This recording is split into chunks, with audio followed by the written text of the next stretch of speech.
ಭೀಮ್ ಧ್ವನಿ ನ್ಯೂಸ್ಗೆ ಸ್ವಾಗತ. ರಾಜ್ಯ ವಿಕಲಚೇತನರ ವಿವಿಧ ಬೇಡಿಕೆಗಳ ಈಡೇರಿಕೆಗೆ ಒತ್ತಾಯಿಸಿ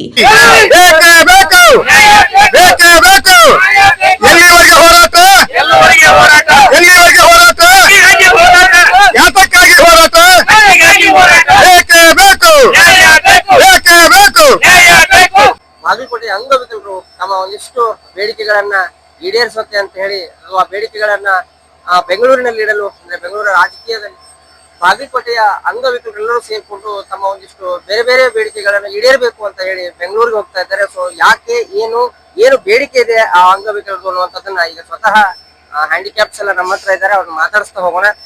ಸರ್, ಈಗ ತಾವು ಅಂಗವೈಕಲ್ಯತೆಯನ್ನ ತಿಳಿದುಕೊಂಡು ಅಥವಾ ಅಂಗವಿಕಲರಿಗೆ ಏನೇನು ಬೇಕಾಗಿರುವಂತಹ ಅವಶ್ಯಕವಾಗಿರುವಂತಹ ಒಂದು ಬೇಡಿಕೆಗಳನ್ನ ತಾವು ಬೆಂಗಳೂರಿನಲ್ಲಿ ಕೇಳಿ ಕೊಡ್ತಾ ಇದ್ರಿ.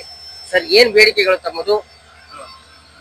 ನಮ್ದು ಕರ್ನಾಟಕ ರಾಜ್ಯ ಅಂಗವಿಕಲರ ಒಕ್ಕೂಟ ಮತ್ತು ರಾಜ್ಯದ ಎಲ್ಲ ಸಂಘ ಸಂಸ್ಥೆಗಳು ಮತ್ತು ಒಕ್ಕೂಟಗಳ ಸಹಯೋಗದಲ್ಲಿ ಮತ್ತು ಪ್ರಗತಿಪರ ಚಿಂತಕರ ಸಹಯೋಗದಲ್ಲಿ ವಿಕಲಚೇತನರ ಕೆಲವೊಂದಿಷ್ಟು ಬೇಡಿಕೆಗಳನ್ನು ಇಟ್ಟುಕೊಂಡು ನಾವು ಬಾಗಲಕೋಟೆಯಿಂದ ಫ್ರೀಡಂ ಪಾರ್ಕ್ ವರೆಗೆ ಟ್ರೈನ್ ನಲ್ಲಿ ಪ್ರಯಾಣ ಬೆಳೆಸಿದ್ದೇವೆ. ನಮ್ಮ ಪ್ರಮುಖವಾದ ಬೇಡಿಕೆಗಳಂದ್ರ ರಾಜಕೀಯ ಮೀಸಲಾತಿ ಒಂದನೇದ್ದು, ಎರಡನೇದು ವಿಕಲಚೇತನರ ಮಹಾಶಾಸನ, ಮೂರನೇದ್ದು ಬಜೆಟ್ ನಲ್ಲಿ ನಮ್ಮ ವಿಶೇಷ ಚೇತನರಿಗೆ ದ್ವಿಗುಣ ಬಜೆಟ್ ಅನ್ನು ತೆಗೆದಿಡಬೇಕು. ನಾಲ್ಕನೇದ್ದು ವಿಕಲಚೇತನರ ಮಕ್ಕಳಿಗೆ ಖಾಸಗಿ ಶಾಲೆ ಮತ್ತು ಸರ್ಕಾರಿ ಶಾಲೆಯಲ್ಲಿ ಉಚಿತವಾಗಿ ಶಿಕ್ಷಣ ಕೊಡಬೇಕು. MRW 18,000ರಿಂದ 25,000 ರೂಪಾಯಿ ಪಗಾರನ್ನು ಹೆಚ್ಚಿಗೆ ಮಾಡಬೇಕು. ನಮ್ಮ ವಿಕಲಚೇತನರ ಬಸ್ ಪಾಸ್ ರಾಜ್ಯಾದ್ಯಂತ ಉಚಿತವಾಗಿ ನೀಡಬೇಕು ಮತ್ತು ಪ್ರತ್ಯೇಕ ಸಚಿವಾಲಯಗಳನ್ನು ನಾವು ಮಾಡಬೇಕಂತೇಳಿ ಹೇಳ್ತೀವಿ. ಮತ್ತೆ ಇನ್ನೂ ಹಲವಾರು ಬೇಡಿಕೆಗಳದಾವು. ಆದ್ರ ನಾವು ಈ ಸದ್ಯ ಇದ್ದ ಫ್ರೀಡಂ ಪಾರ್ಕ್ ನಲ್ಲಿ ಒಂದು ದಿನದ ಪ್ರತಿಭಟನೆ ಅಲ್ಲ, ನಮ್ದು ಅನಿರ್ದಿಷ್ಟಾವಧಿ ನಮ್ದು ಪ್ರತಿಭಟನೆ. ನಮ್ಮ ಬೇಡಿಕೆ ಈಡೇರುವವರೆಗೆ ನಾವು ಫ್ರೀಡಂ ಪಾರ್ಕ್ ಅನ್ನು ಬಿಟ್ಟು ಹೋಗೋದಿಲ್ಲ ಅಂತೇಳಿ ಸರ್ಕಾರಕ್ಕೆ ನಾವು ಮುನ್ನೆಚ್ಚರಿಕೆಯನ್ನು ಕೊಡ್ತೇವೆ. ಬಾಗಲಕೋಟೆಯಿಂದ ಎಷ್ಟು ಜನ ಹೋಗ್ತಾ ಇದ್ದೀವಿ? ಬಾಗಲಕೋಟೆಯಿಂದ 150 ಜನ ಹೋಗ್ತಾ ಇದ್ದೇವೆ. ಬೇರೆ ಬೇರೆ ಜಿಲ್ಲೆಗಳಿಂದ ಬರ್ತಾರ? ಇಡೀ ರಾಜ್ಯದ ಎಲ್ಲ ಜಿಲ್ಲೆಯ ಎಲ್ಲ ವಿಕಲಚೇತನರು ಸಾವಿರಾರು ಸಂಖ್ಯೆಯಲ್ಲಿ ಹೋಗ್ತಾ ಇದ್ದಾರೆ. ಈಗ ಆಲ್ರೆಡಿ ಒಂದು 500 ಬೈಕ್ ರ್ಯಾಲಿಯಲ್ಲಿ ಭಾಗವಹಿಸಿ ಚಿತ್ರದುರ್ಗವನ್ನು ದಾಟಿದ್ದಾರೆ. ಈಗ ಬೈಕ್ ಜಾಥಾ ಮುಖಾಂತರ ಇವತ್ತು ಸಾಯಂಕಾಲ ಬೆಂಗಳೂರನ್ನು ತಲುಪ್ತಾರೆ ಅವರು. ಇನ್ನೊಂದು ಏನಂತ ಆರೋಪ ಇದೆ ಅಂತಂದ್ರೆ ಅಂಗವಿಕಲ ಚೇತನ ಏನಿರ್ತಾರೆ ಅವರಿಗೆ ಸರಿಯಾದಂತಹ ಏನು ಸಾಮಗ್ರಿಗಳ ಪೂರೈಸಕ್ಕೆ ಮಾಡ್ತಿಲ್ಲ, ಅಲ್ಲಿ ಒಂದಿಷ್ಟು ಬೇರೆ ಬೇರೆ ವಿಷಯಗಳು ಓಡಾಡ್ತಿರ್ಬೋದು. ಸರ್ಕಾರ ಯಾವುದೇ ಒಂದು ವಿಕಲಚೇತನರಿಗೆ ಸೌಲಭ್ಯಗಳು ಕೊಡಬೇಕಾದ್ರೆ ತಾರತಮ್ಯ ಮಾಡ್ತದೆ. ಅವ್ರು ಕೊಡುವಂತ ಸೌಲಭ್ಯಗಳು ಬಹಳ ಆದ್ರೂ 1 ರಿಂದ 3 ತಿಂಗಳು ಅಷ್ಟೇ ಯೂಸ್ ಮಾಡ್ಬೇಕು ನಾವು. ಅಷ್ಟ ಹಲ್ಕಟ್ಟ ವ್ಯವಸ್ಥೆ ಒಳಗ ನಮ್ಗ ಸಾಧನ ಸಲಕರಣೆಗಳು ಕೊಡ್ತಾರ. ಹಿಂಗಾಗಿ ನಮ್ಗ ಅಂತದ್ ಬೇಕಾಗಿಲ್ಲ. ನಮ್ಮ ಬೇಡಿಕೆಗಳು ಈಡೇರ್ಬೇಕೀಗ. ನಮಗ್ ಬೇಕಾಗಿದ್ದು ಮೊದಲು ರಾಜಕೀಯ ಮೀಸಲಾತಿ. ಅದ್ರ ರಾಜಕೀಯ ಮೀಸಲಾತಿ ನಮಗ್ ಸಿಕ್ತಪ್ಪ ಅಂದ್ರ ನಾವು ಒಂದು ಸಮಾಜದಲ್ಲಿ ಮುಖ್ಯ ವಾಹಿನಿಗೆ ಬರ್ತೀವಂತ ನಮ್ದೊಂದು ಆತ್ಮವಿಶ್ವಾಸ ಐತಿ. ಅದೊಂದು ನಮ್ಗೆ ಆಯ್ತಪ್ಪ ಅಂದ್ರ ನಮ್ಗೊಂದು ಹೆಮ್ಮೆಯ ವಿಷಯ ಅಂತ ನಾವ್ ಹೇಳ್ತೀವಿ. ಈಗ ರಾಜಕೀಯ ಮೀಸಲಾತಿ ಅಂದ್ರೆ ಹೇಗೆ?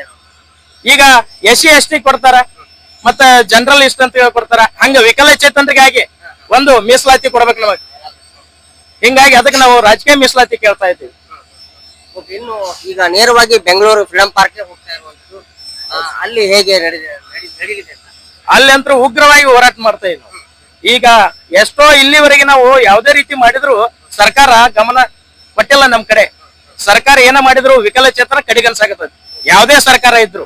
ಹಿಂಗಾಗಿ ಅದಕ್ಕೆ ಈ ಬಾರಿ ನಾವು ಬಜೆಟ್ ನಲ್ಲಿ ನಮ್ಮ ವಿಕಲಚೇತನ ಬೇಡಿಕೆಗಳು ಈಡೇರ್ಬೇಕಂತೇಳಿ ನಾವು ಒಂದು ಅನಿರ್ದಿಷ್ಟ ಅವಧಿ ಪ್ರತಿಭಟನೆಯನ್ನು ಫ್ರೀಡಂ ಪಾರ್ಕ್ ನಲ್ಲಿ ಹಾಕೊಂಡಿವಿ. ಬಾಗಲಕೋಟೆಯಲ್ಲಿ ಉಪಚುನಾವಣೆ ಇದೆ. ಆ ನಿಟ್ಟಿನಲ್ಲಿ ಇಲ್ಲಿನ ನಾಯಕರಿಗೆ ಅಥವಾ ಇಲ್ಲಿನ ಜನಪ್ರತಿನಿಧಿಗಳಿಗೆ, ಅಧಿಕಾರಿಗಳಿಗೆ ಹೇಳುವಂತದ್ದು ಏನಿದೆ? ಇಲ್ಲಿ ಕೆಲವೊಂದಿಷ್ಟು ಜನಪ್ರತಿನಿಧಿಗಳು ವಿಕಲಚೇತನರ ಬಗ್ಗೆ ಸರಿಯಾಗಿ ಕೆಲಸ ಮಾಡ್ಯಾರ. ಕೆಲವೊಂದು ಜನಪ್ರತಿನಿಧಿಗಳು ವಿಕಲಚೇತನರ ಬಗ್ಗೆ ಕೆಲಸ ಮಾಡಿಲ್ಲ. ಮತ್ತೆ ಜಿಲ್ಲಾ ಆಡಳಿತ ಅಂತೂ ಎದಕ್ಕೂ ಉಪಯೋಗ ಇಲ್ಲ ನಮ್ಮ ವಿಕಲಚೇತನರಿಗೆ. ಜಿಲ್ಲಾ ಆಡಳಿತ ಏನ್ ಮಾಡ್ತೈತೆ ಅನ್ನೋದ ಗೊತ್ತಿಲ್ಲ. ಅವ್ರಿಗೆ ಸರಿಯಾಗಿ ನಾವು ಎಲ್ಲಾ ಹೇಳಿವಿ. ರಗಡ್ ಸಲ ಅವರಿಗೆ ನಮ್ಗೆ ಹಿಂಗ ತೊಂದರೆ ಆಗತ್ತದ ಅಂತ ಹೇಳಾಕತ್ತೀವಿ ಬಾಗಲಕೋಟೆಯಲ್ಲಿ. ಆದ್ರೆ ಜಿಲ್ಲಾ ಆಡಳಿತ ಅದ್ರ ಬಗ್ಗೆ ಗಮನ ಹರಿಸೋದು. ಹಿಂಗಾಗಿ ನಾವು ಜಿಲ್ಲಾ ಆಡಳಿತಕ್ಕೂ ರಗಡ್ ಸಲ ಮನವಿ ಕೊಟ್ಟಿವಿ. ಅವ್ರ ನಮ್ ಕುಂದುಕೊರ ಸಭೆ ಕರೆದ್ರು ನಮ್ಗೆ ಸರಿಯಾಗಿ ಮಾತಾಡ್ಸೇ ಕೊಡುದಿಲ್ಲ. ಅದಕ್ಕಾಗಿ ಮುಂದಿನ ದಿನಮಾನಗಳಲ್ಲಿ ಜಿಲ್ಲಾ ಆಡಳಿತ ವಿಕಲಚೇತನರ ಸರಿಯಾಗಿ ಪರಿವರ್ತನೆ ಮಾಡ್ಬೇಕಂತ ನಾವು ಕೇಳ್ಕೊತೀವಿ ಜಿಲ್ಲಾಡಳಿತ. ಇನ್ನು ಹೊಸ ಜಿಲ್ಲಾಧಿಕಾರಿಗಳು ಸಂಗಪ್ಪ ಅವರು ಅವರ ನಿಮ್ಮ ಮಧ್ಯೆ ಕೋಪರೇಷನ್ ಹೇಗಿದೆ? ಈಗ ಬಂದಂತ ಜಿಲ್ಲಾಧಿಕಾರಿಗಳು ವಿಕಲಚೇತನರ ಬಗ್ಗೆ ಎಳ್ಳಷ್ಟು ಕಾಳಜಿ ಇಲ್ಲ ಅವರಿಗೆ. ಅವ್ರು ಬರೀ ತಮ್ಗೆ ಏನ್ ಬರ್ತಾವ್ರ ಅದನ್ನೇ ಮಾತಾಡ್ತಾರ. ಆದ್ರೆ ಈಗ ಮೊನ್ನೆ ಕರೆದಿದ್ರು ವಿಕಲಚೇತನ ಕುಂದುಕೊರ ಸಭೆ ಅಂತೇಳಿ. ಅಲ್ಲಿ ವಿಕಲಚೇತನರ ಸಮಸ್ಯೆಗಳು ಏನೈತೆ ಅನ್ನೋದು ಆಲಿಸ್ಲಿಲ್ಲ ಅವ್ರು. ಬರೀ ತಮ್ದೇ ಹೇಳಕತ್ರ, ನೀ ಸುಮ್ ಕುಂದ್ರಪ್ಪ ಅಂತ ನಮ್ಗೆ ಹೇಳ್ತಾರ. ಹಿಂಗಾಗಿ ಮುಂದಿನ ದಿನಗಳಲ್ಲಿ ವಿಕಲಚೇತನ ಕುಂದುಕೊರ ಸಭೆ ಕರೆದ್ರೆ ವಿಕಲಚೇತನರು ಮಾತಾಡಕ್ ಅವಕಾಶ ಕೊಡ್ಬೇಕಂತೇಳಿ ನಾವು ಕೇಳ್ತೀವಿ. ಈಗ ಒಂದು ಮಾತು ಹೇಳಿದ್ರಿ ನೀವು, ರಾಜಕೀಯ ಮೀಸಲಾತಿ ಕೊಡಬೇಕು ಅಂತ ಹೇಳಿ. ಅಂದ್ರೆ ರಾಜಕೀಯದಲ್ಲಿ ಒಬ್ಬ ಅಂಗವಿಕಲ ವ್ಯಕ್ತಿ ಇದ್ದಂದ್ರೆ ನಿಮ್ಮ ಸಮಸ್ಯೆಗಳನ್ನ ಆತ ಅರಿತಾನೆ ಏನು?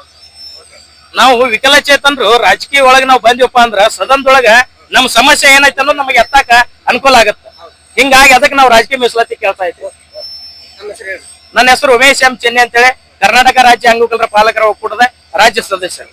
ಆತ್ಮೀಯ, ಯಾವತ್ತು ನಮ್ಮ ವಿಕಲಚೇತನ ತಿಳಿಸೋದೇನಪ್ಪ ಅಂತಂದ್ರೆ, ಇವತ್ತಿನ ದಿನ ಕರ್ನಾಟಕ ಅಂಗವಿಕಲರ ಪಾಲಕರ ಒಕ್ಕೂಟ ಇವತ್ತು ಬೆಂಗಳೂರಿನಲ್ಲಿ ದಿನಾಂಕ 23/2/2026 ಅನಿರ್ದಿಷ್ಟ ಒಂದು ಹೋರಾಟ ನಮ್ಮ ರಾಜ್ಯದ ಎಲ್ಲಾ ಅಂಗವಿಕಲರು ಕೂಡಿ ಕರ್ನಾಟಕ ಅಂಗವಿಕಲರ ಒಂದು ಹೋರಾಟ ಸಮಿತಿ ಒಂದು ಹೋರಾಟ ಹಾಕಿಕೊಂಡಿದೆ.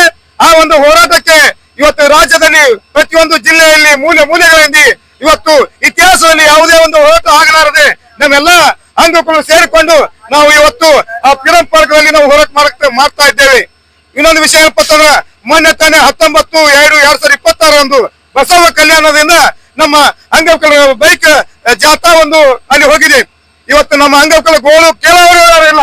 ಅದಕ್ಕೆ ಸಿದ್ದರಾಮಯ್ಯ ಸಾಹೇಬ್ರೆ, ನೀವು ಸಾಕಷ್ಟು ಯೋಜನೆ ಕೊಟ್ಟಿದ್ದೀರಿ, ನಮ್ಮ ಅಂಗವಿಕಲರ ಬಗ್ಗೆ ತಾವು ಗಮನ ಹರಿಸಿ ನಮ್ಮೆಲ್ಲ ಬೇಡಿಕೆಯನ್ನು ಈಡೇರಿಸಬೇಕಾದ್ರೆ ತಮ್ಮಲ್ಲಿ ನಾನು ಮನವಿ ಮಾಡ್ಕೊತೀನಿ. ಇನ್ನೊಂದು ವಿಷಯ ಏನಪ್ಪಾ ಅಂದ್ರೆ, ಅಷ್ಟೇ ಅಲ್ಲದೆ ಬಾಗಲಕೋಟೆ ಜಿಲ್ಲೆಯ ಮತ್ತು ವಿಜಯಪುರ ಜಿಲ್ಲೆಯ ಅಂಗವಿಕಲರು ಸೇರಿಕೊಂಡು ಇವತ್ತು ಕೂಡಲ ಸಂಗಮದಿಂದ ನಿನ್ನೆ ತಾನೇ ಬೈಕ್ ಜಾಥಾ ಮುಖಾಂತರ ಅಂಗವಿಕಲರಿಗೆ ಅನುಕೂಲ ಆಗಿರುವ ಸಲುವಾಗಿ ನಮ್ಮ ಎಲ್ಲಾ ಜಿಲ್ಲೆಯ ಅಂಗವಿಕಲರು ಕೂಡಿಕೊಂಡು ನಿನ್ನೆ ಸಹಿತ ಇವತ್ತು ಕೊಪ್ಪಳ ವಸತಿ ಮಾಡಿ, ಇವತ್ತು ಚಿತ್ರದುರ್ಗ ವಸತಿ ಮಾಡಿ, ನಾಳೆ ಮಾರ್ನಿಂಗ್ ಬೆಂಗಳೂರು ಫ್ರೀಡಂ ಪಾರ್ಕ್ ಹೋಗ್ತಾ ಇದ್ದಾರೆ. ಯಾಕಪ್ಪ ಅಂತಂದ್ರೆ, ಇವತ್ತು ನಾವು ನೋಡ್ರಿ, 2 ಕಾಲು ಇಲ್ಲದ ಜನ ಇವತ್ತು 500 ಜನ ಇವತ್ತು ಬೀದಿಗಳಲ್ಲಿ ಪ್ರಮುಖ ಬೀದಿಗಳಲ್ಲಿ ನಡೆದುಕೊಂಡು ಅಂಬಾಗಲ್ಲಿ ಅಡ್ಡಾಡ್ಕೊಂಡು ಇವತ್ತು ತಮ್ಮ ಬೇಡಿಕೆ ಈಡೇರಿಕೆ ಸಲುವಾಗಿ ಇವತ್ತು ಹೋಗಿದ್ದಾರೆ. ಇವತ್ತು ಅದೇ ರೀತಿ ಎಲ್ಲಾ ರೀತಿ ಇವತ್ತು ನಮ್ಮ ಬಾಗಲಕೋಟೆ ಜಿಲ್ಲೆಯ ಎಲ್ಲಾ ಅಂಗವಿಕಲರು ಸೇರ್ಕೊಂಡು ಇವತ್ತು ಗೋಲ್ ಗುಮ್ಮಸು ಮತ್ತು ಇವತ್ತು ಯಶವಂತಪುರ ಟ್ರೈನ್, ಆಮೇಲೆ ಇವತ್ತು ಬಸವ ಎಕ್ಸ್ಪ್ರೆಸ್ ಟ್ರೈನ್, ಈ ಒಂದು ಈಗಾಗಲೇ 200 ಜನ ಬೈಕ್ ರ್ಯಾಲಿಯಲ್ಲಿ ಹೋಗಿದ್ದಾರೆ. ವಿಷಯ ಏನಪ್ಪಾ ಅಂತಂದ್ರೆ, ಈಗ ನಾವು ಕೆಲವೊಂದು ಬೈಕ್ ಇಲ್ಲದವರು ಎಲ್ಲಾ ಅಂಗವಿಕಲರು ಸೇರ್ಕೊಂಡು ಇವತ್ತು ಈ ಟ್ರೈನ್ ಅಲ್ಲಿ 50 ಜನ, ಮತ್ತು ಆಮೇಲೆ ಯಶವಂತಪುರ ಟ್ರೈನ್ ಅಲ್ಲಿ 50 ಜನ, ಗೋಲುಮಠ ಟ್ರೈನ್ ಅಲ್ಲಿ 100 ಜನ ಸೇರ್ಕೊಂಡು ಇವತ್ತು ನಮ್ಮ ಅಂಗವಿಕಲ ಹಾಕಿಯಾಗಿ ನಾವು ಇವತ್ತು ಹೋಗ್ತಾ ಇದ್ದೇವೆ. ವಿಷಯ ಏನಪ್ಪಾ ಅಂತಂದ್ರೆ, ಸಾಕಷ್ಟು ನಾವು ಬೇಡಿಕೆ ಅದಾವ. ದಯವಿಟ್ಟು ಮತ್ತು ಸರ್ಕಾರ ಗಮನಿಸಿ ನಮ್ಮೆಲ್ಲ ಬೇಡಿಕೆಗಳು ಈಡೇರಿಸಬೇಕಂತೇಳಿ ನಾನು ಕರ್ನಾಟಕ ಅಂಗವಿಕಲರ ಒಕ್ಕೂಟದ ರಾಜ್ಯ ಕಾರ್ಯದರ್ಶಿಯಾಗಿ ಶೇಖರ್ ಕಾಕರಿಗೆ ತಮ್ಮಲ್ಲಿ ಕೈ ಮುಗಿದು ನಾನು ಸರ್ಕಾರಕ್ಕೆ ನಾನು ಮನವಿ ಮಾಡ್ಕೊತೇನೆ. ಇದಿಷ್ಟು ವಿಕಲಚೇತನರ ಮಾತುಗಳಾಗಿತ್ತು. ಇವತ್ತು ಬಾಗಲಕೋಟೆಯಿಂದ ನೂರಾರು ಜನ ಅಂಗವಿಕಲರು ಇವತ್ತು ಬೆಂಗಳೂರಿಗೆ ಹೋಗ್ತಾ ಇದ್ದಾರೆ. ಅಲ್ಲಿ ಫ್ರೀಡಂ ಪಾರ್ಕ್ ಅಲ್ಲಿ ಒಂದು ಪ್ರತಿಭಟನೆಯನ್ನು ಹಮ್ಮಿಕೊಳ್ಳುವ ಮೂಲಕ ಅಂಗವಿಕಲರ ಸಮಸ್ಯೆಗಳ ಬಗ್ಗೆ ಸರ್ಕಾರ ಆಲಿಸಬೇಕು, ಸಿದ್ದರಾಮಯ್ಯನವರು ಆಲಿಸಬೇಕು ಅಂತ ಹೇಳಿ ಇವತ್ತು ಹೋರಾಟಕ್ಕೆ ಇಳಿದಿರುವಂತದ್ದು. ಅಂಗವಿಕಲರ ಅನೇಕ ಬೇಡಿಕೆಗಳಿವೆ, ಆ ಬೇಡಿಕೆಗಳನ್ನ ಸರ್ಕಾರ ಈಡೇರಿಸಲಿ ಅನ್ನುವಂಥದ್ದು ಒಂದು ಮಾತಾಗಿತ್ತು. ಮತ್ತೊಂದು ರೋಚಕ ವಿಭಿನ್ನವಾಗಿರುವಂತಹ ವರದಿಯೊಂದಿಗೆ ಮತ್ತೆ ಬರ್ತೀನಿ. ಎಲ್ಲರೂ ನಮಸ್ಕಾರ.